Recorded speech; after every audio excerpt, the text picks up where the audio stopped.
경제, 금융교육은 도민의 당연한 권리고 또 법과 조례에 따라서 국가와 지자체는 이를 적극적으로 증진할 의무가 있습니다. 경기도는 경제, 금융, 교육에 대한 정책도 없습니다. 의지도 없습니다.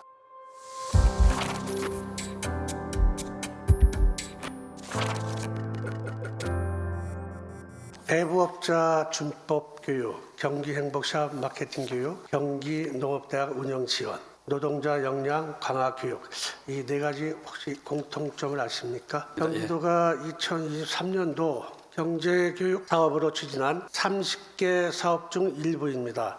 문맹은 생활을 불편하게 하지만 금융 문명은 생존을 불가능하게 만든다라는 말이 있습니다. 현대사회에서 경제, 금융은 개인의 삶의 질을 좌우할 뿐만 아니라 생존에까지 영향을 미치는 필수 요소가 되었습니다. 의사께서도 동의하시죠? 네, 동의합니다. 네. 전세 사기, 또 금융 사기, 불법 사금융 등으로 많은 도민들이 큰 고통을 받고 있다는 것도 잘 아시다 봅니다. 경제, 금융교육은 도민의 당연한 권리고 또 법과 조례에 따라서 국가와 지자체는 이를 적극적으로 증진할 의무가 있습니다. 경제, 금융, 교육은 모든 도민에게 고르게 효과적으로 그리고 실용적인 방안으로 시행되어야만 합니다. 특히 저소득, 저신용의 금융 취약계층에 대한 금융복지 차원의 교육도 절실합니다. 경기도는 경제, 금융, 교육에 대한 정책도 없습니다. 의지도 없습니다. 이는 경제교육 활성화를 위한 법령과 조례를 위반한 것이고 도지사로서의 책무를 소홀하게 다룬 거 아닙니까? 지금 조례에 따라서 기본계획 만들고 하는 것은 연중에 지금 하겠다고 제가 말씀을 드렸고요. 말씀 주신 것처럼 조례에 따른 기본계획 이런 건 저희가 착실히 하도록 하겠고요. 이렇게 집체 교육으로 30개 하는 과거 답습형적인 경제금융 교육이 아니고 새로운 챗 GPT라든지 AI라든지 활용을 해서 현대 관광에 맞게끔 하는 방안을 좀 만들어 보라고 제가 지시를 했기 때문에 우리 안명 교수님 질의를 계기로 해서 좋은 좀 전환점이 되리라고 저는 만들도록 하겠습니다. 지사님께 제가 정책도 없고 의지도 없습니다라고 하는 부분은 그냥 말씀드린 게 아니고 저희 경기도에 경제교육 활성화 및 지원에 관한 조례가 있습니다. 제5조 경기도지사의 책무가 있습니다. 책무에 경기도지사는 경제교육 활성화를 위해 필요한 관련 시책 및 사업을 적극 발굴하고 추진하여야 한다. 그래서 제가 정책도 없고 의지도 없다는 말씀을 드렸고 책무를 태만하고 소홀한 게 아닌가 하는 부분을 말씀드린 것입니다. 전세 사기에 대한 부분이 이미 언론에 수많이 나왔던 부분이고 그래서 이런 부분을 뭔가 계획을 좀 세워야 되지 않았나 하는 부분을 지적하는 부분이고 경제에 대한 교육을 안 했다는 부분이 아니라 시대에 맞게 경제, 금융교육을 했으면 좋겠다. 네. 그러면 조례에 맞게 그러한 부분을 당연히 지사께서는 그걸 해 주셔야 된다고 해서 저는 지적하는 부분이었습니다. 네. 다음은 파주시가 임진각 관광객의 접근 편의를 위해 임시 주차장을 사용하고 있는 임진각 평원리 인근 토지가 있습니다. 임진각 부지가 국방부, 통일부, 경기관광부서, 파주시 등 여러 주체가 복합적으로 이렇게 동거하고 있다는 걸 알고 계시죠? 그렇습니다. 예. 네. 그러다 보니까 사실 임진각 주변에 입구에 들어오면 폐전신주가 방치되어 있어도 누가 하나 처리하는 사람이 없습니다. 이렇듯 임진각을 한 중심으로 한 부실 관리, 어떻게 보면 이게 관리에 대한 주체가 없다 보니까 서로 허질 못하고 있는 상황에서 제가 이런 부분을 뭔가 주체가 단일화될 필요가 있겠다라고 말씀드리는데 그 부분은 동의하십니까? 예, 그 일리 있는 말씀입니다. 예. 네. 말씀 주신 것처럼 그 관리 주체가 다양하면 그 누구의 책임도 아닌 그런 문제가 있어서 파주시장이나 관광부 사장하고도 얘기를 같이 해보도록 한번 해보겠습니다. 지사님, 제가 지난 9월 370일에 임시의 도정질문 때 경기 미래 파주 캠퍼스 활성화에 대한 대책에 대한 질의를 드렸습니다. 캠퍼스 활성화에 대한 TF 네, 단기 정책 연구를 언급했는데 맞습니다. 예, 단기 정책 연구 최종문이나 중간 결론 나온 게 있습니까?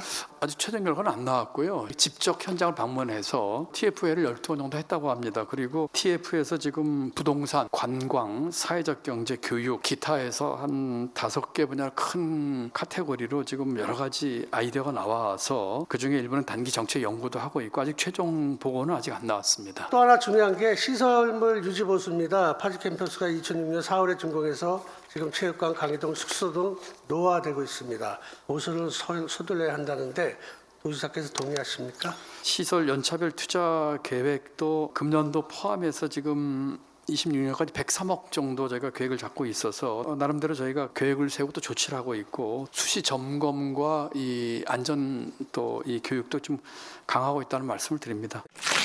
학교 부지 소유자가 너무 많고 보유 면적도 크고 있습니다. 교육부, 기재부, 국방부, 또 정부가 56만 평방미터, 또 한국토지주택공사 및 공공기관이 19만 평방미터, 24개 시군, 지방공기업 등이 7만 평방미터, 경기도가 4만 7천 평방미터 등 이렇게 학교 부지가 많이 보유하고 있는데 국교육지 점유군인데 실제 교육 현장에서는 어떤 문제들이 있을까요? 시도교육감 회의에서도 우리 변상금에 대해서는 취소하고 이거에 대해서는 무상 사용을 하든지 아니면 양해를 해라. 이렇게 이제 저희들이 교육부를 통해서 중앙정부에 건의를 하는데 그래서 작년 11월 달에 공식적으로 아예 그냥 요거는 결의안을 채택해서 이렇게 냈는데 국무조정실의 절차 그리고 법 개정이 또 수반돼야 되거든요. 그런 점에서 지금까지 조금 진행이 더디고 있습니다. 교육관께서는 금융교육 중요성에 대해서 네. 어떻게 생각하십니까? 학생들에 대해서 경제교육 또 경제에 굉장히 중요한 부분인 금융교육에 대해서 저는 당연히 하고 이 부분들은 이 학생들에게 기초 소양의 이런 관점에서 조금 실시할 필요가 있다고 생각합니다. 실질적으로 금융교육은 행정교육, 융합교육, 생애교육의 관점에서 실용적이고 균형 잡힌 교육이 돼야 되는데 많은 전문가나 평가기관이 다 미흡하다라고 하고 있습니다. 그 첫 번째 이유가 학생들의 금융교육 시간이 부족합니다. 두 번째가 교사의 전문 지식과 연수 교육이 부족합니다. 세 번째가 분야별 연령별 수준에 맞는 다양한 교육 자료 및 프로그램이 부족합니다. 이렇게 좀 지적을 하고 있습니다.